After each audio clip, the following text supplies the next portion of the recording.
Welcome back to the deep dive. Today we're taking a really close look at something that feels, super straightforward. Almost every day, Right. really. But honestly, it's packed with useful stuff for anyone who travels. We're talking about navigating those conversations with airport taxi drivers. Mm. And look, we're not just talking about getting from A to B. We're kind of peeling back the layers, trying to find those surprising insights, those essential bits of knowledge that can really empower you in these, let's face it, pretty crucial travel moments. Yeah. And the source material we're dissecting today is quite unique, actually. It's this really structured guide designed specifically to sort of demystify these interactions, to turn them from, potential headaches into smooth, confident experiences. And that's exactly why this deep dive is so valuable. I mean, the core why it matters. It isn't just about convenience, is it? It's more strategic than that. Strategic mastery, you think? Yeah, kind of. Understanding these interactions, even the subtle bits, it gives you leverage. It doesn't just save you time and maybe money, but it fundamentally changes your whole travel mindset. You go from feeling a bit anxious to feeling, well, assured. I get that. It reminds me actually of this one time I landed super late after a delay. My pre-booked driver ended up at the wrong terminal. Absolute chaos. Spent maybe a half an hour just trying to find each other through the arrivals maze. Oh, wow. Been there. Exactly. And it felt like this mini travel disaster, all because we didn't quite have the right specific communication tools to quickly sort it out. So yeah, today is all about equipping you, the listener, with that knowledge, making sure your next trip starts as smoothly as possible, whatever happens. Okay, let's unpack this then. We should probably start right at the beginning, shouldn't we? That crucial first contact, right when you step out of the airport. The very start. Yeah. Our guide really emphasizes this initial exchange. It sees it as foundational. And it starts really simply with just confirming identity. Hello. Are you Emma, for instance? Mm-hmm. And that's not just polite, is it? It's a vital check. Then you get the small talk, like, how was your flight? And then the practical bit, let me help you with your luggage. These first words, they seem small, but they set the whole tone. What's truly fascinating there, I think, is the efficiency packed into those opening phrases. And the politeness, of course. Each bit has a distinct strategic purpose. Strategic how? Well, confirming identity, like you said, are you Emma? It's more than just avoiding getting in the wrong car. It immediately tells the driver, okay, this person knows who they're meeting, they're aware. I see. It projects a bit of confidence. Exactly. It can even subtly deter maybe an opportunistic driver who might think a traveler looks lost or easily confused. Asking, how was your flight? Yeah, it's small talk, but it eases you in, creates a little connection. Breaks the ice. Right. And offering help with bags. Standard service gesture, sure, but it also establishes the driver's role. But maybe the most critical part, stating your destination. Clearly, concisely. The Grand London Hotel, please. Sets the path. No ambiguity. Leaves no room for doubt. None. These simple phrases, they really are the absolute bedrock for a smooth, confident start to your journey. Stress-free. That's a great point about establishing competence right away. But what if the driver's name isn't obvious? Or maybe they're using an app and you're still feeling a little unsure. Does the guide suggest any, backup questions or nonverbal things to look for beyond just them confirming your name? That's a really good question, and the guide sort of addresses it by focusing on the driver confirming your name first. If they walk up and say, are you Emma? That's the main check. Okay. If you're the one initiating, maybe because the car isn't clearly marked or something, you could subtly flip it. Are you here for Emma? That prompts them to confirm. Got it. Non-verbally. It's usually about their overall professional vibe, isn't it? Uniform maybe, clean car. Sometimes they hold up a sign. It's like a little polite verification dance. Both sides confirming. Okay, makes sense. So here's where I think it gets really interesting. You've done the first contact, bags are in, you're settled. Many people might just, zone out then. Switch off. But our guide shows that the ride itself isn't just passive. It's an opportunity for you, the traveler, to actually shape things a bit. You can go beyond just giving the address. Right. You can ask about the journey itself, like how long will it take to get to the hotel? And the driver's answer often includes that important variable, doesn't it? About 45 minutes, depending on traffic. Yes. That depending on traffic is so key. Manages expectations right there. Tells you it's not set in stone. Exactly. And it opens the door for more. Absolutely. And building on that, you can make specific requests. You can actually turn a purely functional A to B ride into something, well, richer. How so? Imagine asking, quite confidently, could we perhaps drive through the city center? I'd really like to see some landmarks, like Big Ben and the London Eye, if it's not too much out of the way. Okay. Taking initiative. Precisely. That simple request shifts the whole dynamic. And the guide also subtly touches on something important here, even if we're not doing pronunciation drills. It's about clear articulation of key words. You mean like getting the hotel name right? Yeah, exactly. It's Yeah. not about losing your accent or anything like that. It's about making sure those key sounds, especially maybe at the end of words, are clear.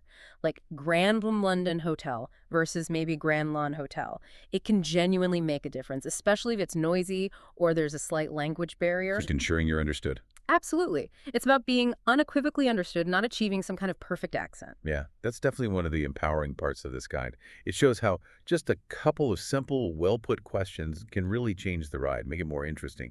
Maybe even a mini tour. You're not just cargo, you're an active participant. Yeah. But does the guide mention anything about overdoing it? Like, is there a point where asking too many questions might be seen as intrusive, especially maybe in cultures that value privacy or quiet more? That's a really sharp point. And yes, it kind of implicitly does. It naturally flows into the next part of the conversation, which is all about those unspoken cues. Cultural context. Exactly. Yeah.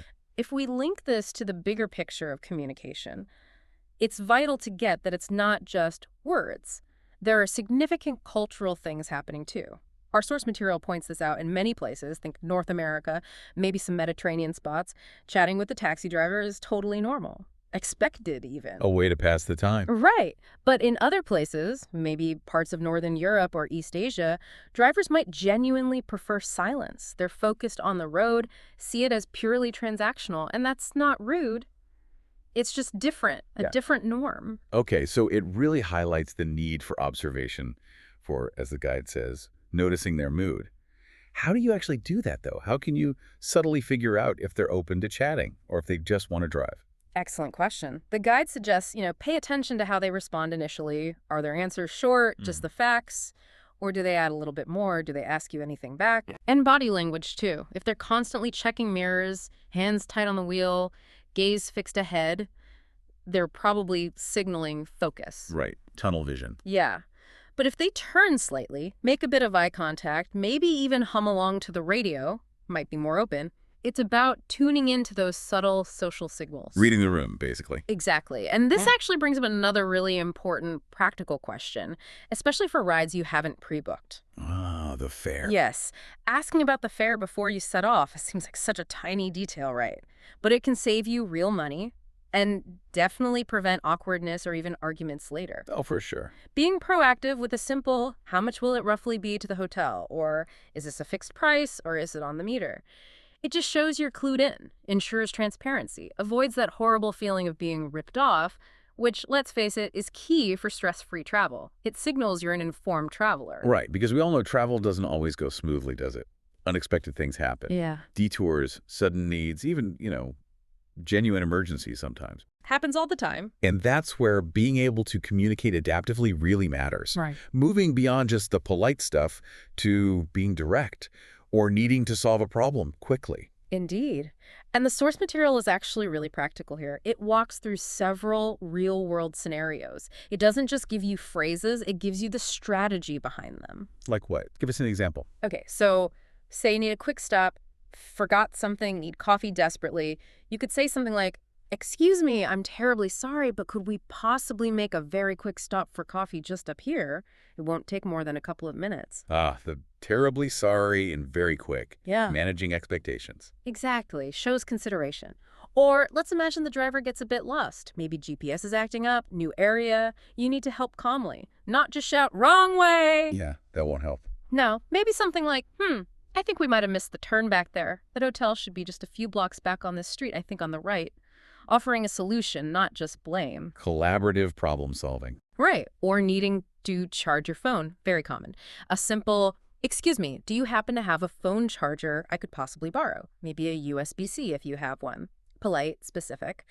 And then you have the more serious emergency situations where clear, concise, but non-confrontational talk is crucial. Yeah. Like if you need the driver to slow down, instead of just slow down. Maybe add a quick, non-blaming reason. How would that sound? Something like, excuse me, could you possibly reduce the speed just a little? I'm feeling a bit motion sick, or maybe, actually, I'm not in any rush, so a slightly slower pace would be great.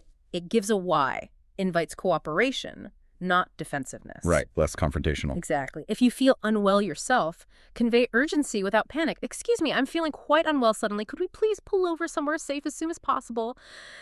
Or needing to change destination mid-trip. Happens. Yeah, plans change. So sorry, but I've just had an update. Could we actually change the destination to new address instead? You have to be ready for the fare to change, obviously, but clarity is a key. These aren't just problems then. They're really chances to communicate confidently, adaptively, just being able to say what you need clearly, even if your grammar isn't, textbook perfect. Precisely. I remember once I was trying to ask for a pharmacy in a city where I didn't speak the language well. My pronunciation of pharmacy was just not working. Uh-oh. Yeah, a driver looked totally baffled. So I just kind of pointed to my throat and did a little cough gesture, and boom, instant understanding. Sometimes the intent, like you say, is what really matters. Absolutely. Most drivers will appreciate you just communicating your needs clearly and calmly, even if it takes a bit of creative sign language sometimes. Yeah. So bringing this all together then, what does this really mean for you, the listener, the traveler? We've gone through quite a bit today. From those first hellos and reading the room to actively shaping your journey and even handling those unexpected bumps in the road. The core message, I think, is just the sheer power of confident, adaptable communication. Yeah. Even if your English isn't perfect, just a little bit of prep. Understanding these specific situations like our guide lays out, it can massively improve your travel experience. It saves time, saves money, and honestly, just cuts down on so much stress. Lets you actually enjoy the start of your trip. Absolutely spot on. And the value you get from understanding these, well, seemingly simple interactions, it goes way beyond just getting from the airport to your hotel. A bit bigger than that. I think so. Yeah. It's about navigating the world with, a bit more ease, more self-assurance. Every little interaction, every phrase we talked about, every observation, it all adds up to that bigger picture of feeling like a confident, empowered traveler. Moving from just being a passenger to being an active participant. Exactly. You're in the driver's seat, metaphorically speaking. Communication really is the key. It unlocks that smoother, less stressful, more enjoyable journey. So here's a thought maybe to leave you with, something to mull over after this deep dive. How could these principles we've talked about, clear, confident, adaptable communication, understanding intent, reading cues, asking proactive questions, calmly stating needs, how could they apply elsewhere in your life? Interesting question. Think about, dealing with a tricky customer service call. Or clarifying instructions at work, even just sorting out a small misunderstanding with a friend. Could focusing on that clear intent, that concise, maybe empathetic language, could that lead to smoother outcomes and just less friction in those everyday situations too? Something to think about until our next deep dive.